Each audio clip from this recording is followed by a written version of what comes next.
In the last episode, we sailed from Christmas Island to Cocos Keeling. Nina did a great job last night. We started at 11. Yes, And now it's 5:20. We're already sure that we will arrive in the light tomorrow. We have to go faster than 6 and not faster than 13 on average. It is so good that we do these trips in 2 days. It's more than 550 miles and it only costs us 2 nights. I'm in that corner of Direction Island, through there.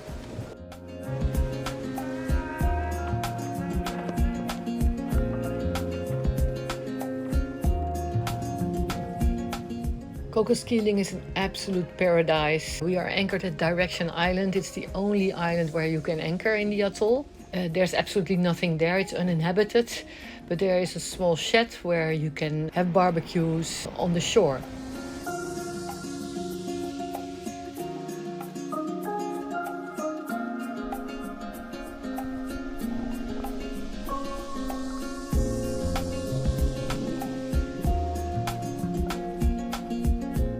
And then Nino comes in with his spinnaker around the forestay, 300 miles, with his flapping thingy in the front.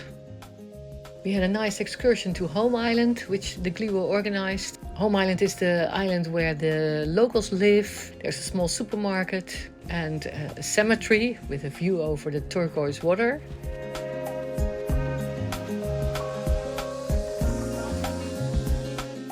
For the wing foilers amongst us, it was absolutely paradise. For everybody it's paradise, but they had so much fun the whole day.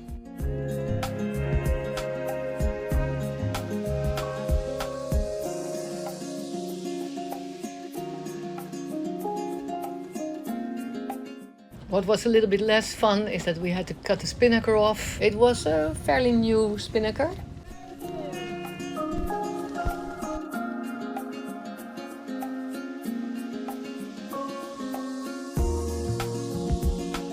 And then it is time for the big crossing from Cocos to Rodrigues. It's a crossing of 2,000 miles. I think we found a very nice weather window again.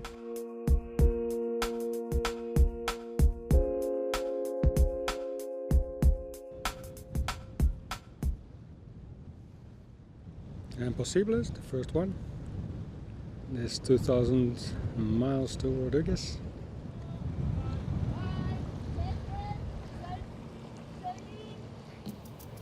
Saga left 1.5 days ago, the Fou de Bassin left 2 days ago, and the rest of the group goes today.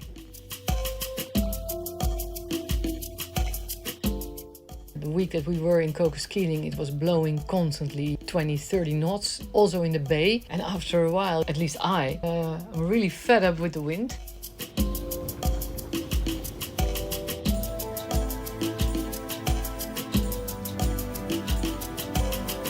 Kijk, echt diep is het hier niet, hoor. Ja.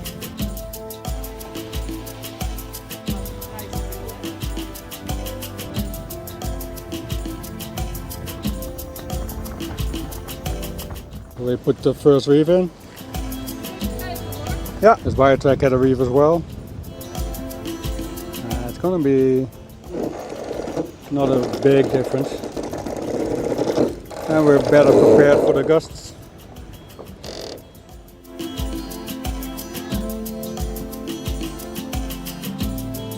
But then when we left, we thought, let's take a reef to be sure. But luckily the wind dropped and it was not necessary anymore, so we took it out very quickly. The border control boat of Australia is constantly there. It's not on the anchor. It's kept on the same place by GPS coordinates. I think it's a little bit a waste of energy.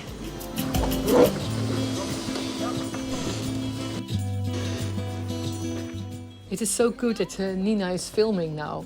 A friend of ours already commented on the last films that he also likes it very much that Nina is filming because he always thought that everything goes automatically on this barge. So we're on the other tack now until we pass the island. But we get an idea of what our speed is going to be as we're going almost 10 knots with the jib. And we have the Downwind Gennaker ready. Do alto das montanhas não tem mais segredo para a gente. Descalços, caminhamos sobre We have 14, 15, 16 knots of wind. a cara. Nós temos o alimento. The Indian Ocean is famous for their cross waves because of the low pressure areas in the south. We have some big waves from the southwest and the normal wind waves are from the southeast. So it's very uncomfortable. Everybody predicted that we would sail only with a jib and maybe a reefed mainsail, but we already start with the downwind gennaker, so that's a good beginning. We're rolling out the gennaker, we saw this squall. It's probably staying in front of us, but put the jib out for a second.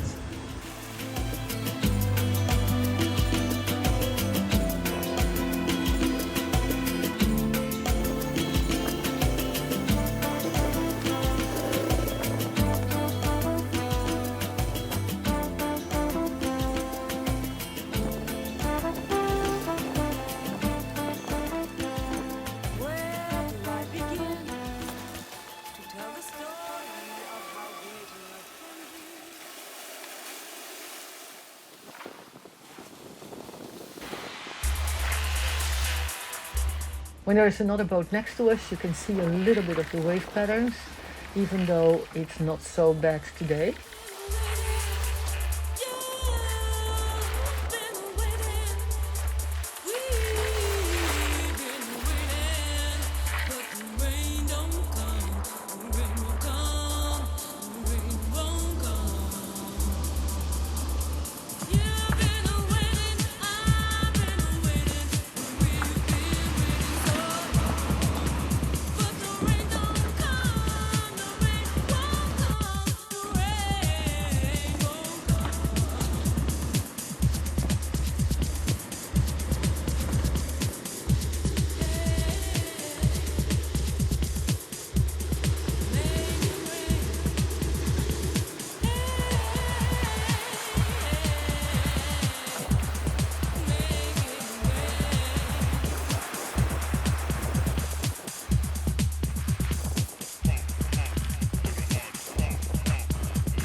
Saga goes really fast. Their downwind gennaker broke a couple of weeks ago and now they have the A2 spinnaker on and their averages are enormous, like 30 knots for a whole hour. We decide to keep the downwind gennaker on. We are lazy and also we try to be a little bit safe. And the downwind gennaker is an easy to roll in sail, and we go 11 knots on average with this sail, so for us it's more than enough.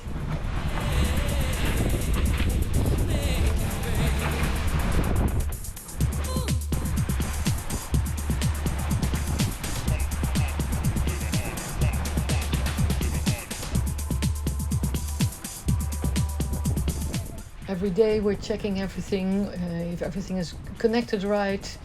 We don't see loose items on the boat. Hopefully we will cross this ocean safely.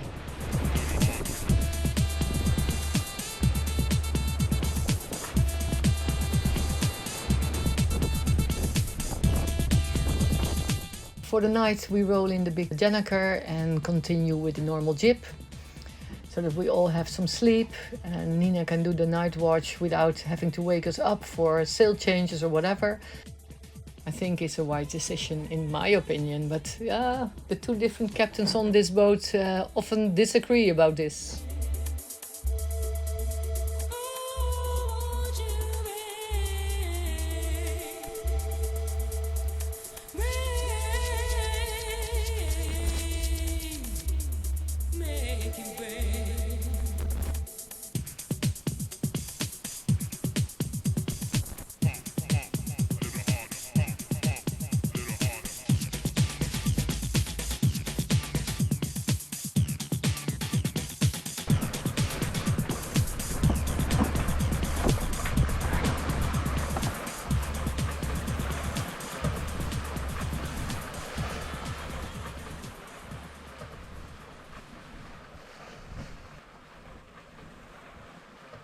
bit bumpy.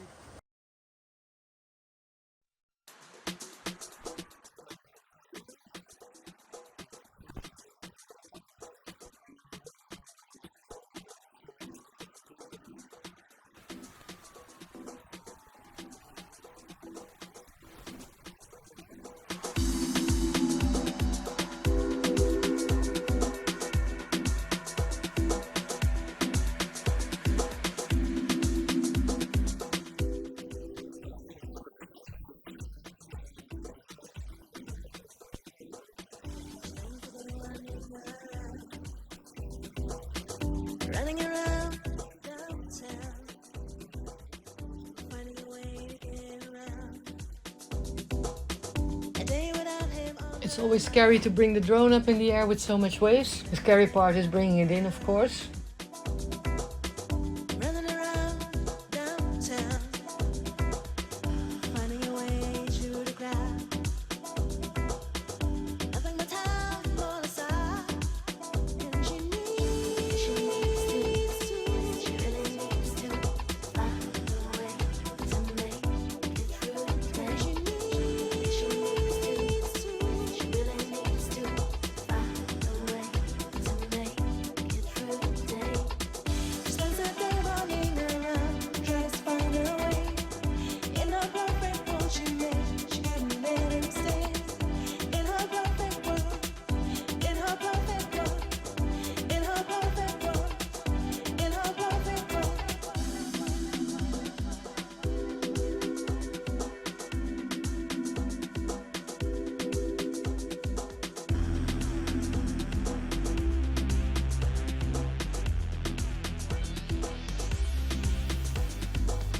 She spends the day running around downtown, finding a way through the crowd. Nothing but time on her side, and she needs to, she really needs to find a way to make it through the day. She needs to, she really needs to find a way to make it through the day.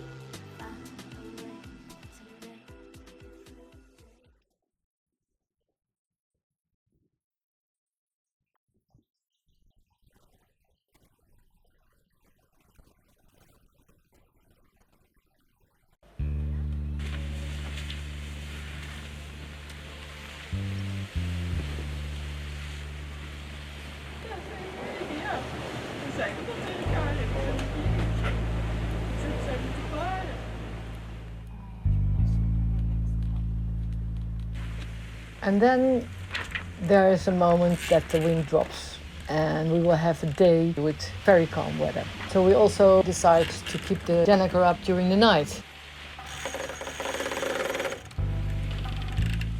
We drive the main because we were going way too far south, and this is an area where there's not enough wind.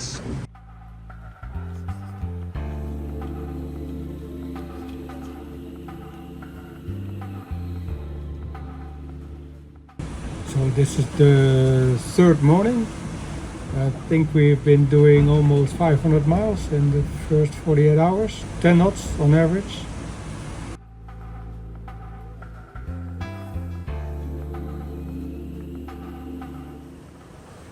It's hard work crossing an ocean, eh?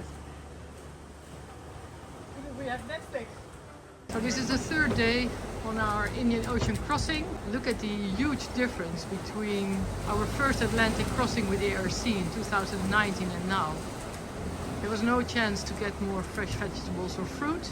The third day we are almost out of everything.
Mike had difficulty sleeping as in the hull. You can hear the surfs, of course. 20.9 today maximum, 10.9 on average in the last 6 hours. Back to 10.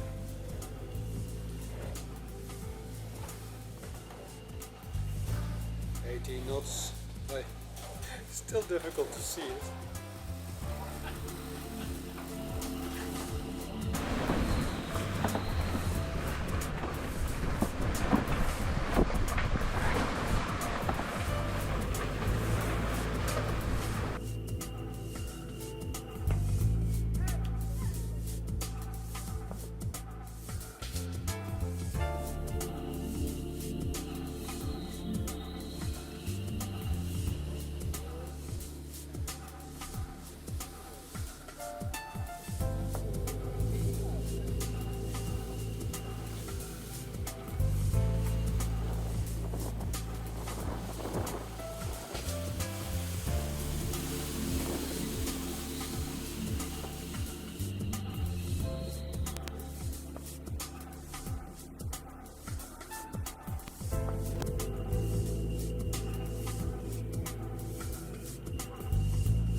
So the wind increases again and we switch back to the Solent, immediately take the Jenneker down.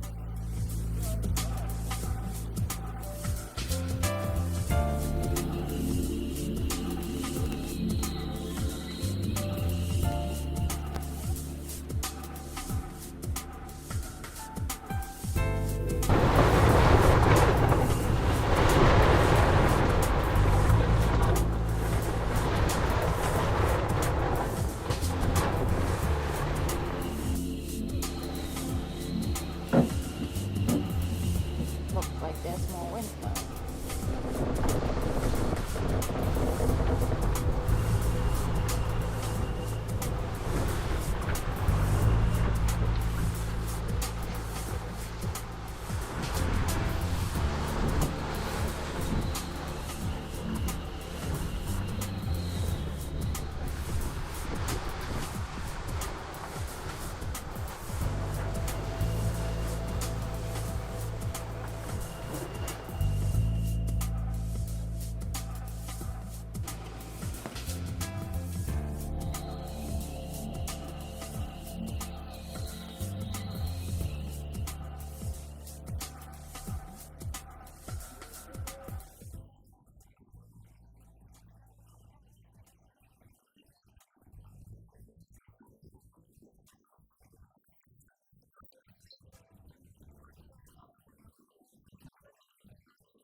Welcome to Nina's experimental kitchen.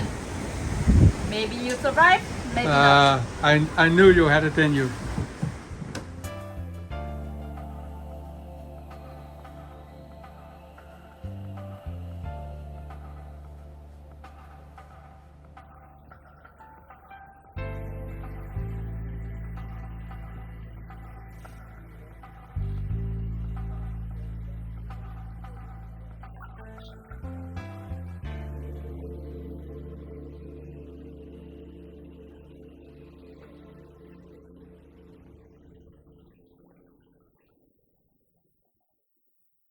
decided to install two.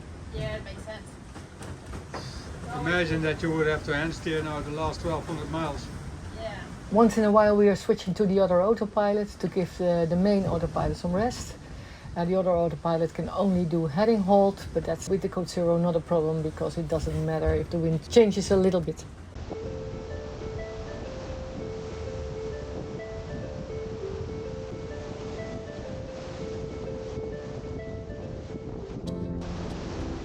Besides cooking and some cleaning and changing the sails once in a while, there's not a lot to do, of course, on an ocean crossing. So Mark is experimenting a lot with all the different cameras, and actually he's constantly making films and doing editing.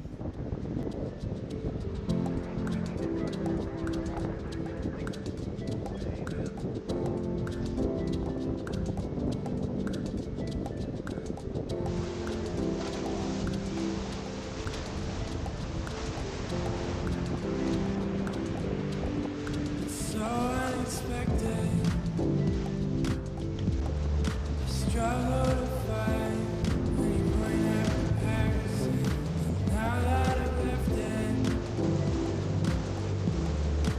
don't know how could have everyone there.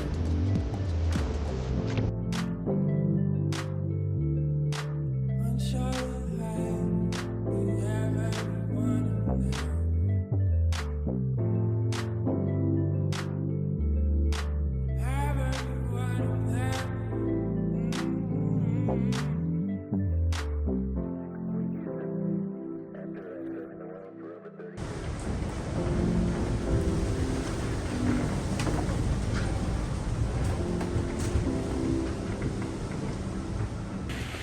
In the night we decide to put a reef in. That's actually the first time in this trip.